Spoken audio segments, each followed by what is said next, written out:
Today at 6, stepping up the vaccine booster campaign across the UK, with firefighters and soldiers among those called to help out. This was the scene at a centre in Llangefni, and Welsh ministers admit that the booster programme will put the NHS under immense pressure. We recognise that the workforce is absolutely exhausted, which is why we are really making sure that the net is really cast much wider this time to make sure that we can ask those volunteers to come back in. As preparations for Christmas go ahead, some doctors say it's best to avoid large gatherings, but ministers say it is the individual's responsibility. We've all got a role to play in this. This is a national mission, what we set out in vaccinations. We can all play a role. We'll have more on the situation here in Wales and indeed across the UK. Also on the programme, reforming the social care system in England. More details emerge of the £1.7 billion to be raised by a new levy.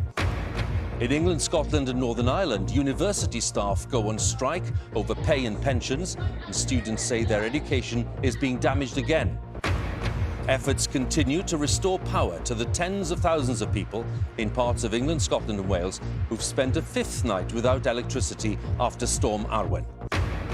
And why the Welsh Government says there are too many second homes in Wales and that action is now needed. And coming up on the BBC News channel, Johanna Konta announces her retirement from tennis, but tells the BBC she plans to remain in the sport in some capacity.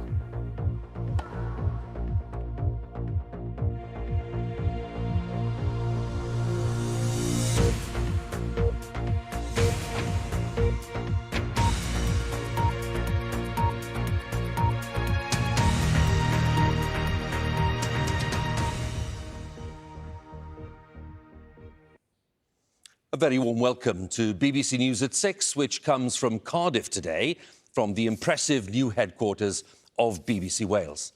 Now, Mark Drakeford, the First Minister of Wales, has been in talks this afternoon with the Cabinet Minister Michael Gove and the First Ministers of Scotland and Northern Ireland. They are coordinating their efforts to offer every adult a booster vaccine to deal with the new variant of coronavirus, which is called Omicron. England and Scotland have both agreed a target of the end of January, but as yet, that precise target has not been agreed by Wales and Northern Ireland. NHS England is issuing detailed guidance to hospitals, pharmacists and GPs about the expanding of the booster rollout. At Westminster, the Health Secretary, Sajid Javid, urged people to be sensible around the Christmas period and to consider taking regular tests. Our first report this evening is by our health editor, Huw. A vaccination centre on Anglesey, preparing like so many others around the UK to fire up the booster programme. It's a big ask for the NHS at a time of intensifying winter pressures. And the Welsh Health Minister says help will be sought across local communities. We recognise that the workforce is absolutely exhausted, which is why we are really making sure that the net is really cast much wider this time to make sure that we can ask those volunteers to come back in and for everybody to step up and understand that we're all in this together. The Minister said firefighters and military personnel could be deployed, but GPs in Wales have warned it'll need big vaccination centres to be set up again, rather than relying on their practices. Where GPs have the time and aren't exhausted and wish to contribute as they did initially, then they could help with these centres. But at the moment, from a general practice point of view and within our own infrastructure, we really are under the cosh. This pharmacist in Hull, like others, is increasing opening hours to offer booster jabs 7 days a week. Just some of the range of health workers expected to deliver the booster plan. Now we're asking them to do a lot more through the step up in the national vaccination programme. I know that they're up to it, but we want to make sure they're provided with all the support that's needed. That includes the volunteers, the 500 or so personnel we're getting help from in terms of the military personnel. Hospitals will be part of the push to get more boosters done, expanding their existing vaccination hubs to give more slots to members of the public. This centre and others like it have been asked to create a lot more capacity. That'll mean extra appointments, but also possibly having to find more space, which will be far from straightforward. Of course, it'll also mean more staff from the hospital moving to do the jabs. The medical director told me that however busy, her colleagues would rise to the challenge. I can't overstress the commitment there is amongst nurses and doctors to make sure that people get vaccinated. If I was to ask just every one of our doctors and every one of our nurses to do one extra shift to do some vaccination, that would be a lot of vaccinators. Today, Monica, who's a teacher, came to get jabbed. She was eligible and had her booster. I feel I need to protect the people I work with because I'm surrounded by people all day, every day, and children from different backgrounds, different family setups. And I just felt it was, my duty to come and get the booster. Health officials in Scotland have repeated advice to people to get a lateral flow test before going to family gatherings over Christmas, a point also made by the Health Secretary at Westminster. And in Northern Ireland, there have been warnings of disruption in schools before the Christmas break because of a shortage of teachers partly linked to COVID isolation. There's much uncertainty over the weeks ahead, but the World Health Organization has at least said that we should know more about the new variant within days. Huw Pym, BBC News. Well, let's get more of a sense of this now. In a moment, we'll get the view from Belfast, and Emma Vardy is there. We'll go to Edinburgh as well to see what the latest is there with Lisa Summers. But first, with me in the studio here in Cardiff is our Wales health correspondent, Owen Clark. And Owen, we've talked a lot in the last 18 months about the huge pressure on the health service all around the UK, of course, but especially here in Wales. Is there a fear, do you think, in the Welsh Government that what's going on with this booster programme is going to be maybe too ambitious? You are right, Huw, in saying that the Welsh NHS is under a huge amount of strain, not only dealing with the present COVID situation, but the backlogs caused by previous waves. Eluned Morgan, the Health Minister, told me this morning she's asking the NHS to go above and beyond during its toughest ever winter. Now, in contrast to England and Scotland, the Welsh Government hasn't yet adopted that target of offering the boosters by the end of January. But we do know the Welsh NHS is planning on the basis of what's achievable between 4 to 6 weeks. Now, the key challenge will be staffing. We heard from GPs telling us something's got to give if you expect us to do a whole lot more. And could the Welsh Government ask once again for military support? Now, currently, the Welsh NHS is giving out around 19,000 jabs a day. At the height of the programme in the spring, it was giving out more than double that. Shows what's possible, but a huge ask for exhausted staff. OK, Owen, thanks very much for the latest picture there on the NHS in Wales. Let's go to Belfast then, as promised, and talk to Emma, who's there for us, Emma Vardy. Emma, what's the latest there on the stages of planning for this booster campaign? Well, look, Northern Ireland has been had the lowest uptake in the UK of people coming forward for those third booster jabs, and also lags behind other parts of the UK when it comes to first and second jabs too. But new walk-in clinics and extra vaccine centres like this one are being set up to try and speed up that rollout. And Northern Ireland's Health Minister, Robin Swan, has been urging people to come forward, saying, look, please don't be put off because of the latest speculation about the Omicron variant. But here in Northern Ireland, there have been some recent signs of extra demand now for those first and second jabs. Again, some people believe that might be because of the introduction of the new COVID passports, so more people are realising that they will need to show vaccination status if they're to attend certain venues in future. Huw. Emma, many thanks indeed. So let's go to Edinburgh and catch up with Lisa Summers, who's there. We mentioned earlier, Lisa, that the target of the end of January for the completion of this programme has also been embraced by the Scottish Government. How do you read things there? Well, that's right. I mean, so far in Scotland, the vaccination programme has been going exceptionally well, but there have been a few issues with the extension of the booster scheme, and that's because a legislative change has been required here so that staff can start to give the booster jags after 3 months rather than 6. Now, the Chief Medical Officer has written to health boards today, so hopefully that situation is going to be resolved by tomorrow, but nevertheless, people were turning up at clinics today and being turned away because not enough time had lapsed. Now, the system works a bit differently here in Scotland. It's really run by health boards, and that means less reliance on GPs and pharmacies. And the Scottish Government say that they're doing everything they can and speaking to everybody they can to work out how they are going to extend the scheme. They say it's not going to be easy, but as you say, they're confident that they will meet that target of offering a booster to everybody over 18 by the end of January. Lisa, many thanks again. Lisa Summers there, ending that sequence for us, and Lisa reporting from Edinburgh. Well, Boris Johnson has not denied reports that Christmas parties were held in Downing Street last year. but he insisted that no COVID rules had been broken.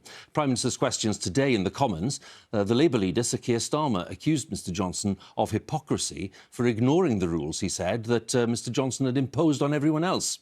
Our political editor, Laura Kuensberg, has the story, and a warning, there's some flash photography coming up. Good cheer? Was there too much of it in number 10 last year? When COVID rules meant schmoozing like this in Downing Street was most definitely not allowed. Is that good gin, Prime Minister? Reports this morning suggested a boozy party had happened behind the shiny black door. Should we cancel Christmas parties? A political opportunity too tempting for the opposition leader to let pass. Keir Starmer.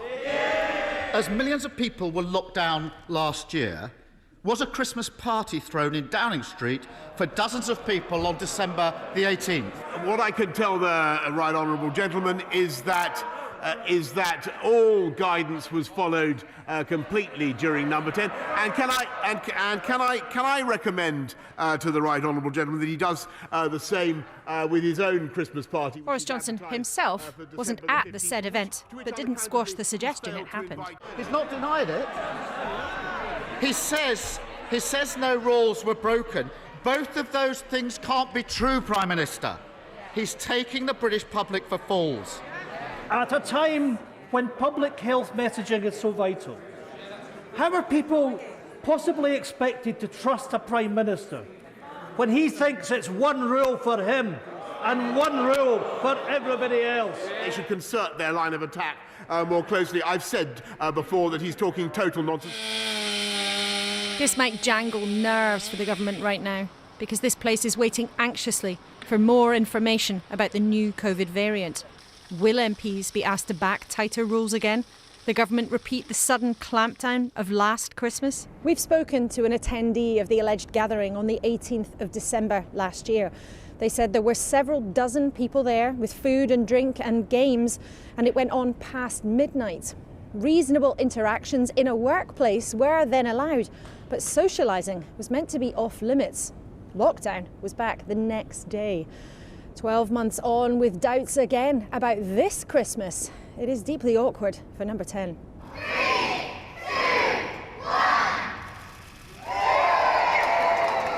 For now, the Prime Minister, and of course the public, must wait in a kind of limbo. The countdown to clarity about the new COVID variant could still take a couple of weeks. And until then, none of us can know what this Christmas will bring. Laura Kuensberg, BBC News, Downing Street. So let's have a look at the latest coronavirus figures for the UK. And they show there were just over 48,000 new infections recorded in the latest 24-hour period. 171 deaths were recorded. That's of people who died within 28 days of a positive COVID test. On vaccinations, more than 18.5 million people have now had that booster jab. Now, at Westminster, the government has outlined more details of its 10-year plan to reform the social care system in England. While reforms, including an £86,000 cap on care costs, were outlined in September, today's announcement details how they'll spend £1.7 billion of money raised by a new health and social care levy. Now, the government will be investing £300 million in housing, with a focus on increasing the range of new supported housing options. And £500 million will be spent on the social care workforce over the next few years, focusing, they say, on training for staff. But Labour says that the plan as it stands falls woefully short of the mark and fails to deal with immediate pressures facing the social care system. Our social affairs editor, Alison Holt, has the latest.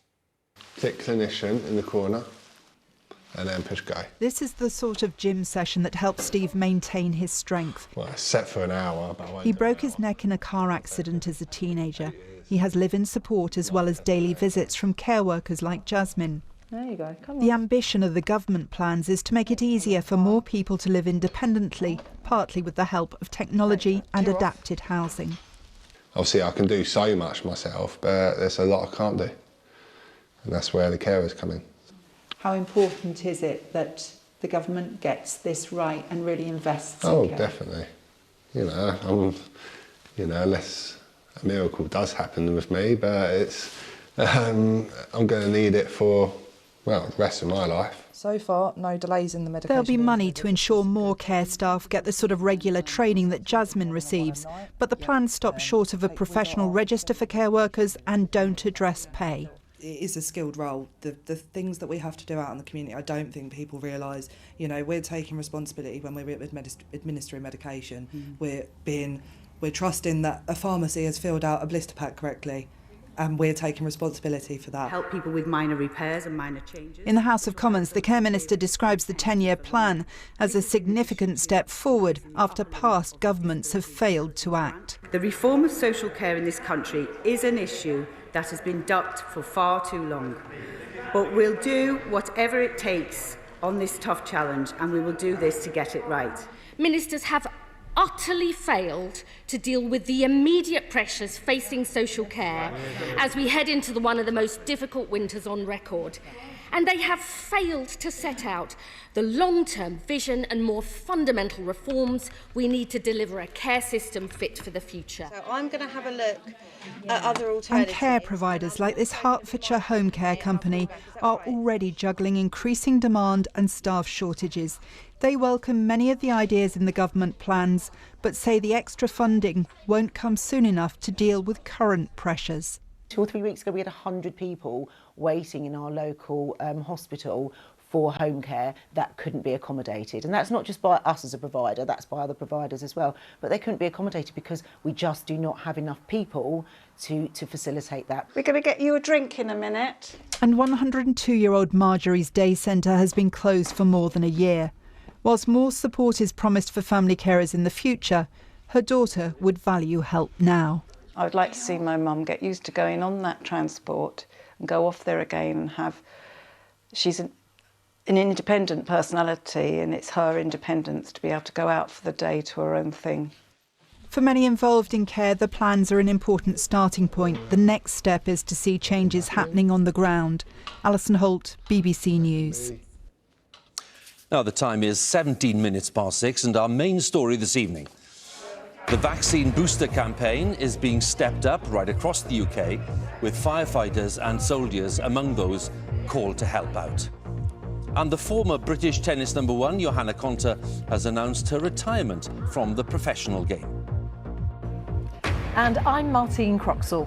Join us for the papers at 10:30 and 11:30 tonight on the BBC News channel for an in-depth look at all of the front pages.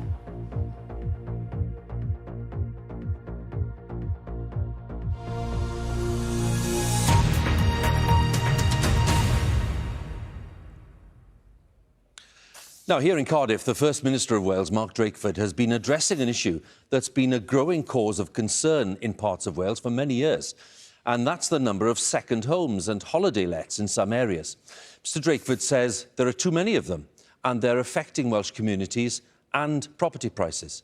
The Welsh Labour government, supported by Plaid Cymru, is proposing tax increases and more planning controls to contain the trend. Now, Wales has seen average house prices rise by 15.4% this year. That's the biggest increase in the UK. In some coastal villages, such as Abersoch on the Llŷn Peninsula, nearly half the housing comprises second homes and holiday lets. From there, our Wales correspondent, Huw Griffith, sent this report. Winter and Abersoch is in hibernation.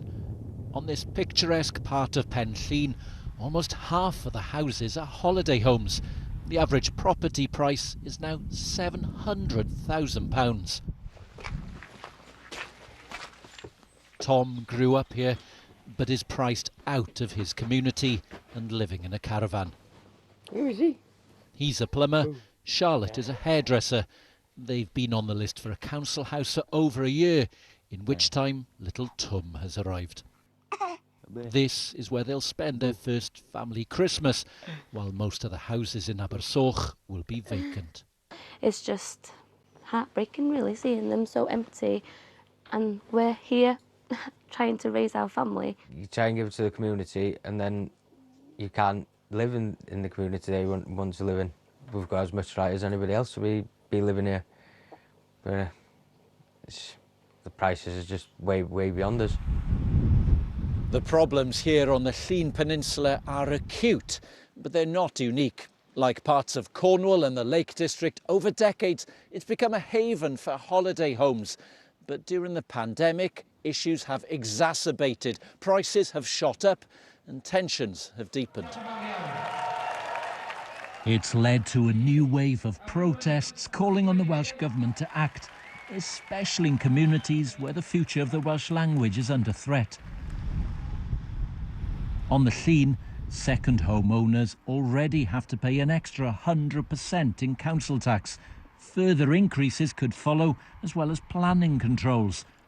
But some of the owners feel they're being blamed when the real failure is the shortage of affordable housing. We are being used as a scapegoat because they're failed national policies. If I was a politician, do I want to stand up and say I have failed in my duty to nominate the number of homes I've needed 10 years ago? I'll blame someone else. I'll blame the second homeowners. That's easy to do. The First Minister says there are too many second homes in some parts of Wales, but is he searching for a scapegoat? Well, I never use the language of blame because I don't think that is helpful to anybody, and it's not what we're in the business of doing. What we are in the business of doing is trying to make sure that local people, and young people in particular, have a fair chance to go on living, growing up and contributing in the communities into which they were born. Communities which may have already changed forever. On the scene, some properties have been bought up by businesses to offer as holiday lets, houses which may never be homes again. While tourism brings in a regular tide of income and investment, what makes these places unique is in danger of being washed away. Hywel Griffith, BBC News, Penllyn. Students at 58 universities in England, Scotland and Northern Ireland are facing 3 days of disruption because staff have started a strike over pay, pensions and working conditions. The University and College Union says workloads have become unmanageable and it's warned that further walkouts may take place next year. Some students have expressed anger that having paid thousands in fees, their learning is being disrupted again after 18 months of online learning because of the pandemic. Our education editor, Branman Jeffries, has the latest.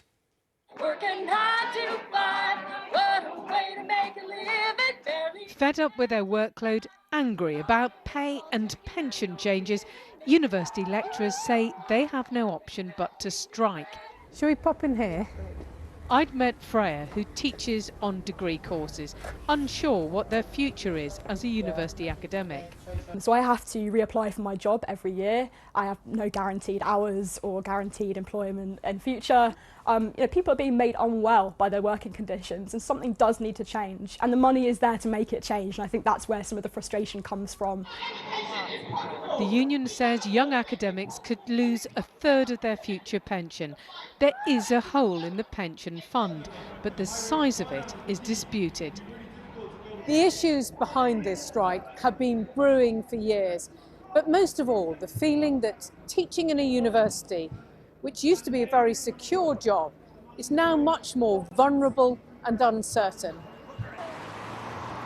In Belfast, support from passing drivers.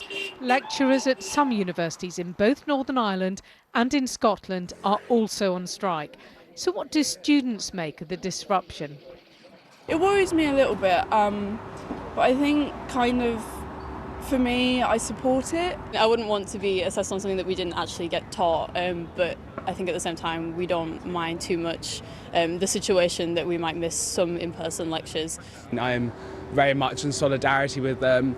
On the other hand, I do understand, the students' frustrations that with COVID and everything that's happened, all of our studies have been disrupted. Going on strike won't alter the fact that the USS trustee who runs the scheme has decided that more money is needed. Speaking for universities in the pension scheme, one Vice-Chancellor told me change had to happen.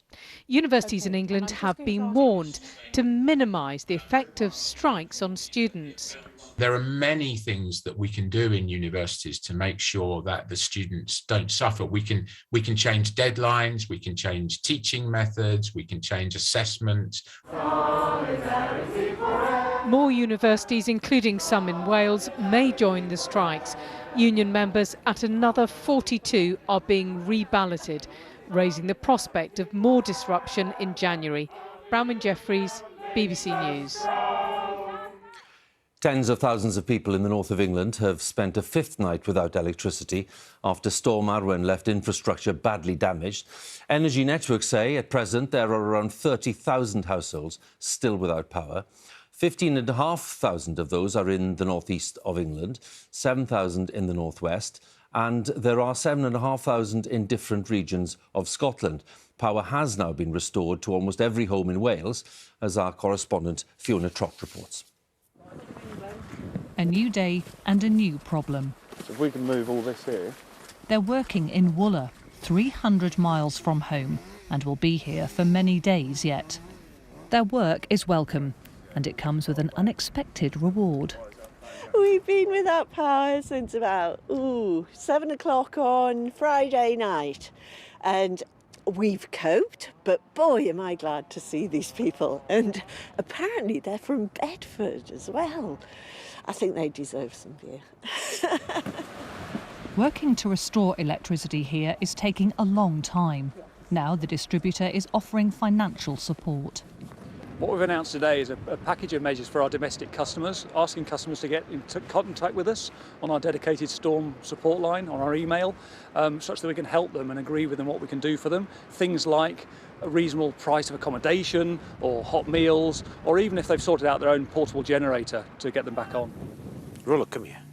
5 miles away at Doddington Farm, they have 300 cows to milk twice a day and are relying on one generator. We have to have electricity to run the machines to milk cows, and it won't wait. Otherwise they get very uncomfortable, you get health problems, mastitis, etc. Further north in Aberdeenshire, Linda and Paul Dunk in Torfins are still without power and water. They haven't showered for 5 days. As time has gone on, I think we've become more and more ragged and exhausted. No lighting, and so it's really been a struggle, and slowly this granite building is getting colder and colder. Here in Scotland, local authorities have been told they can apply for funding through the Belwyn Emergency Scheme to help these communities. And communities across the UK still need help. When you run a farm, you can't move into a hotel, and they're facing their 6th cold night. Well, rural communities like this one are used to working together in a crisis, but at the moment they're deciding whether or not they can just rely on community spirit. They say they need more support, and they have a tough choice: wait it out with temperatures reaching -1 tonight, or move into a hotel. And for those who can't afford to, Northern Power Grid hopes the financial assistance they announced today will help. Huw. Fiona, many thanks once again, our correspondent there, Fiona Trott. Some tennis news now, and the former British #1, Johanna Konta, has announced her retirement from the professional game. Johanna, who's 30, reached the Wimbledon semi-finals in 2017 and was the first British woman to do that in 39 years. She's been speaking to the BBC's Joe Wilson. For a few summer days in 2017, it felt like Johanna Konta was British sport. She reached the semi-finals of Wimbledon, the first British woman to do that since the 1970s. British tennis history is made. But there was far more to her career. Semi-finalist at the French and Australian Opens too. Jo Konta won several titles on the tour, but injuries have caught up with her, and now she leaves the sport with gratitude, not regret. The fact that I stayed resilient and I stayed joyful in that process of just trying to become a successful tennis player. I think it's those things that enabled me to, in the end, have those successes. Born and raised in Australia to Hungarian parents, Johanna Konta came to England as a teenager. The drive and ambition, always visible in her tennis, took her to number 4 in the world, and she learned how to deal with the media too, her way. Somebody who presumably wants to go on from here, learn from this and win a Grand Slam one day.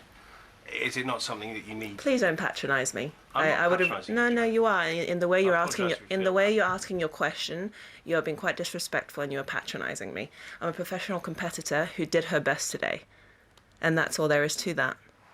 Well, she's keen to do more broadcasting in the future. In a time before Emma Raducanu, Johanna Konta took British tennis to a level not witnessed in the women's game for decades, and she can retire knowing she gave everything. Joe Wilson, BBC News. Time is nearly 6:30. Let's catch up now then with the weather. And it's Susan today. Hi, Susan. A very good evening to you, Huw. Skies are clearing across the UK now, and as the skies clear, the temperatures are falling away. A combination, of course, of the usual winter phenomenon of frost, but also colder air flooding in from the north as we go through the night and pick up a northerly wind. Difficult conditions, certainly for those without power and heating, and cold enough to turn the showers that will run in across Scotland to snow, even down to sea level, and those along the length of the North Sea coast wintry as they head inland. Ice a risk for northern and eastern Scotland first thing Thursday, across the northeast of England, parts of East Anglia, for Wales and the southwest as well, where we're going to see an area of showers diving in from Northern Ireland through the night. Perhaps a little bit wintry here across some of the higher ground first thing on Thursday. Always the chance of a wintry element to the showers that will continue to pick up off the North Sea through Thursday daytime. But actually, for the majority of the UK, Thursday will bring a very bright, crisp day with a lot of sunshine, but it will be cold. Top temperatures 3 or 4 degrees. If anything, it gets warmer overnight Thursday into Friday. Could be wintry for a time as this band of rain bumps into the cold air, but by the end of the night, the temperatures will be higher than those we'll see during Thursday daytime in many areas, perhaps the 8 or 9 degrees for Liverpool and Belfast. And then we'll see through Friday daytime this area of cloud and rain continuing to pull away southeastwards, drier conditions across Scotland, Northern Ireland and Northern England. There should be some sunshine here too, but I think we'll always struggle with more cloud across the southern counties of England. Temperatures for Friday afternoon up a little on Thursday. I think we'll see highs of 8 or 9 in many areas. Back to you, Huw. Susan, many thanks. And that's all from the BBC News at 6 in Cardiff. We'll be back here with all the news at 10 from this gleaming new headquarters in the heart of the Welsh capital. We'll have the latest on the pandemic here, of course, in Wales and throughout the UK. But now it's time to join the BBC's news teams where you are. Bye for now.